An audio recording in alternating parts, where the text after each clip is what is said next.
Here's how not hiring a forensic psychologist can actually ruin your life and cost you a lot more money in the long run. My name's Dr. Anderson. I'm a forensic psychologist and I do court-ordered psychological evaluations in 40 states. And I'm a court-appointed expert. So I see lots of cases that are highly litigious, and I'm going to give you, I have hundreds of examples, but I want to give you one right now because I don't want you to make the same mistake. So people can lose custody of their children and they're court-ordered to see a forensic psychologist. Sometimes people go out in the community and they try to doctor shop, and they bargain with some other type of therapist to do an evaluation on the individual. The person's not qualified to diagnose them, and they just take the money and say, oh, I think you have anxiety disorder. You're totally fine to parent. Everything's great. I'll go to court. I see those cases because I'm actually court appointed for CPS and family court, and then I'm retained in different ways. And then I see the evaluation. I test the individual with clinical psychological testing, and I can see sometimes that person has a major substance use disorder. They're bipolar, they're psychotic, they have multiple different other disorders that are impairing their functioning.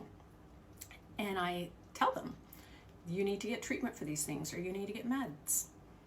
And they're like, wow, I just spent all that money and got my kids taken away, and I had no idea I had this mental health disorder. And sadly, that happens every day. And then I'm rehired or appointed, and I have to look through the other person's evaluation and determine they didn't do a good job. And then it actually is so harmful for the client. I see people who've maybe not seen their kids for years because they had another person evaluate them not appropriately. They weren't a clinical forensic psychologist. They didn't know how to administer testing. They didn't give the right diagnosis, and it was a problem.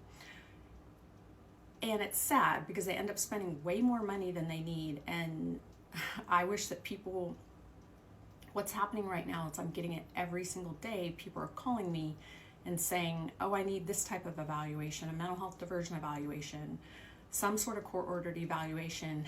And then they tell me, I hired another therapist. I thought I could just hire any therapist or go get this evaluation. And then they spend 6 months going to therapy, doing all this stuff, only for the judge to tell them none of this counts. It doesn't qualify.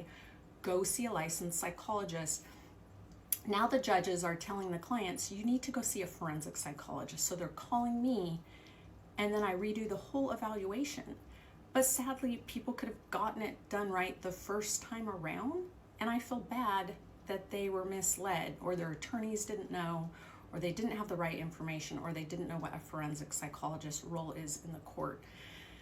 And so if you need a court-ordered psychological evaluation, don't try to save money by hiring the wrong person, because there are other clinicians who are not psychologists who will agree to do it, but they're actually not qualified and it doesn't count. And I see it every day. The judge says, I won't accept this report.